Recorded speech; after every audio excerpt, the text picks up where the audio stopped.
नमस्कार, स्वागत है आपका। आप देख रहे हैं कमोडिटी कॉल। मैं हूं मनीषा गुप्ता और आपको बता दें कि भारतीय बासमती चावल की मांग विदेशों में बढ़ने लगी है।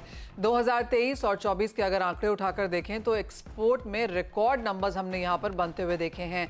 अब आगे जाके किस तरह के ट्रेंड्स रह सकते हैं, करंट सिचुएशन कैसी है और इलेक्शन एक बार खत्म हो जाए तो क्या कुछ पॉलिसी चेंजेस यहां पर बाजार एक्सपेक्ट कर रहा है, उन सब पर बात करने के लिए all India rice exporter association के जनरल सेक्रेटरी पंकज गोयल जी हमारे साथ हैं। पंकज जी नमस्कार। सबसे पहले तो नंबर्स पे ही आपसे जानना चाहेंगे, काफी बेहतरीन नंबर्स देखने को मिले हैं और अब जिस तरह की स्थिति है क्या एक्सपेक्ट कर रहे हैं आप? सभी व्यूअर्स को मेरा नमस्कार। मनीषा जी नमस्कार जी।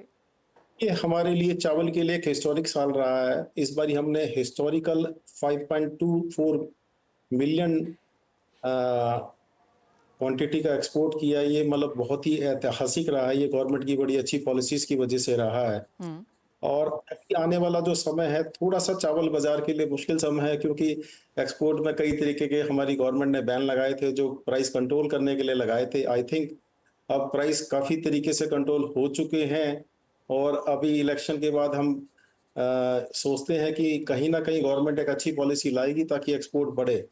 रीजन बिहाइंड इसके क्या है कि हमारी जब क्रॉप आई थी वो क्रॉप का प्राइस काफी ऊंचा था। इस बारी फार्मर्स को बड़े अच्छे दाम मिले हैं और जैसे जैसे सीजन खत्म होने लगा लोग स्टॉक सब मिलों में था और गवर्नमेंट की पॉलिसी के हिसाब से $950 की एमएपी लगाई गई और एमईपी की वजह से कुछ लीड इस बारी हमारे कॉम्पिटिटर जो पाकिस्तान में बासमती होती है वहां पर काफी एक्सपोर्ट होने लगा, क्योंकि बिकॉज हमारी एमईपी का डिसीजन 1-2 महीना लेट हुआ तो इस वजह से लीड पाकिस्तान को चली गई है और पाकिस्तान के पास काफी कंट्रोल आया इस बारी बासमती का। उनका भी एवर टाइम हाई एक्सपोर्ट हुआ है जी।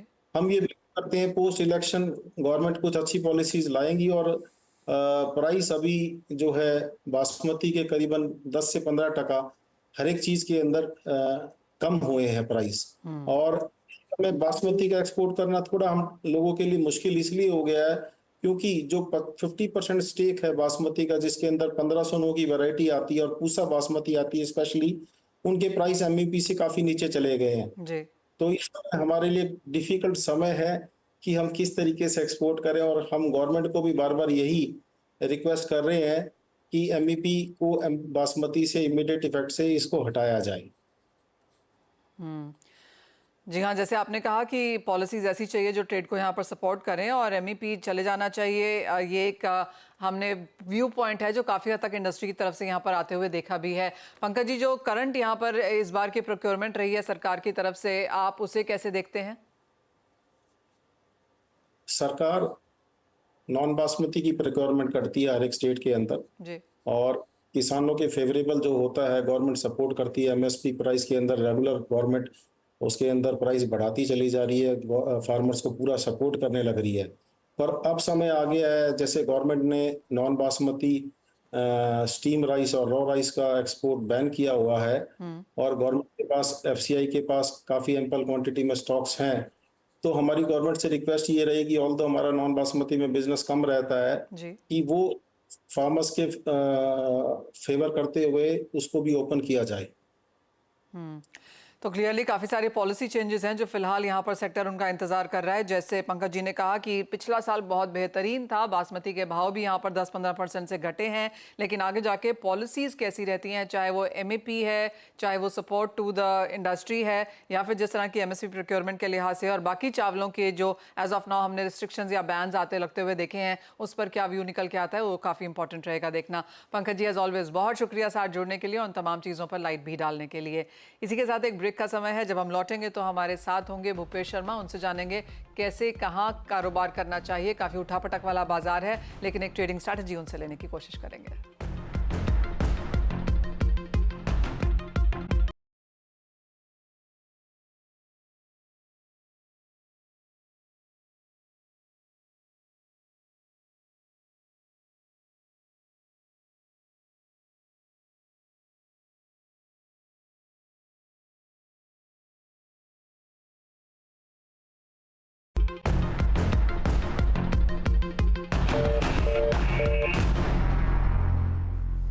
नमस्कार, आपका स्वागत है। भूपेश शर्मा जी हमारे साथ जुड़ चुके हैं। भूपेश जी नमस्कार। सबसे पहले आपसे टॉप ट्रेडिंग स्ट्रैटेजीज जानना चाहेंगे। जी, नमस्कार मनीषा जी। अगर आज की टॉप ट्रेडिंग स्ट्रेटजी की बात करें तो मुझे लगता है कि क्रूड ऑयल 6550 या 6540 के आसपास कहीं भी मिलता है, वहाँ बिकवाली करनी चाहिए। 6600 के ऊपर का स्टॉप लॉस रहेगा, नीचे में 6480 और 6420 के लक्ष्य संभावित रहेंगे। वहीं मेरी दूसरी कॉल कहूँगा कि कॉपर में 895-97 के आसपास कॉपर में बिकवाली करनी चाहिए। 901 के ऊपर के स्टॉप लॉस रहेंगे। 885 और 881 के लक्ष्य संभावित रहेंगे। ऑलराइट, तो दो टॉप कॉल्स हैं और दोनों बिकवाली की हैं, एक कच्चे तेल में और दूसरी कॉपर में। लेकिन साथ ही दर्शकों को जोड़ने का समय भी है और हमारे पास अभी अभी एक मैसेज आया है हितेन का बिहार से। इन्होंने चांदी में खरीदारी करी है उपेश जी, 70,351 के लेवल्स पे। जानना चाहते हैं कि क्या करें। जी, अच्छे खासे मुनाफे में बैठे हैं। अगर इन्होंने पोजिशनल ले रखी है चांदी तो मुझे लगता है अभी भी इन्हें होल्ड रखनी चाहिए। और ट्रेडिंग प्रोस्पेक्ट से ली हुई है तो मुझे लगता है कि मुनाफा या तो अभी कर सकते हैं या 2-4 दिन रुक के कर सकते हैं, जब बाजार ऊपर एक बार फिर से देखने को मिले तब। ऑलराइट, उपेश जी, आप इनको ये कह रहे हैं कि लाख रुपए का यहाँ पर ग्रीड नहीं रखना चाहिए और ये यहाँ पे करंट लेवल्स पे मुनाफा घर ले जाना चाहिए। जी, बिल्कुल मैं कहूँगा कि आधा मुनाफा ज़रूर से करना चाहिए। ऑलराइट, तो आधा मुनाफा जरूर घर लेकर जाएं और ऑफ कोर्स यहाँ पर जो लॉन्ग टर्म टारगेट्स हैं वो लाख रुपए के ऊपर तक के भी हैं, शायद उनको भी आप यहाँ पर एंजॉय कर पाएंगे। इसी बीच कॉपर पे एक मैसेज आया है भूपेश जी पलक का सूरत से। ये कहते हैं कि इंट्राडे स्ट्रैटेजी इनको चाहिए, जिस तरह की मुनाफा वसूली कॉपर में देखने को मिली है। क्या आज के लिए कुछ ट्रेडिंग क्यूज हैं? जी, जैसे कि मैंने अभी टॉप पिक में मेरा कॉपर का सेल कॉल दिया कि 895-97 के आसपास कहीं भी कॉपर अब मिलता है, तो कॉपर में बिकवाली करनी चाहिए। 901 का स्टॉप लॉस रहेगा, 885, 81 के लक्ष्य संभावित रहेंगे। ऑलराइट, कॉपर में मुनाफा वसूली आ सकती है और भूपेश जी ने वो टॉप कॉल भी दिया था और इंट्राडे के लिहाज से भी यहाँ पर सार्थक रह सकता है। एक और मैसेज ही है कोलकाता से प्रतिम का। नेचुरल गैस का एक लॉट इन्होंने लिया है 133.60 के लेवल्स पे। अब इन करंट स्तरों पे क्या करने की राय है?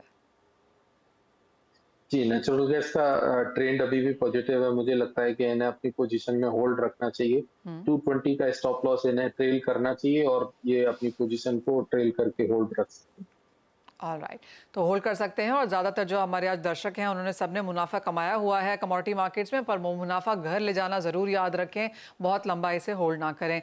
बहुत शुक्रिया भूपेश जी आपका भी साथ जुड़ने के लिए, वो स्ट्रैटेजी देने के लिए और दर्शकों की मदद भी करने के लिए। इसी के साथ एक ब्रेक का समय है, हम लौटेंगे तो लेकर आएंगे आवाज़ समाचार।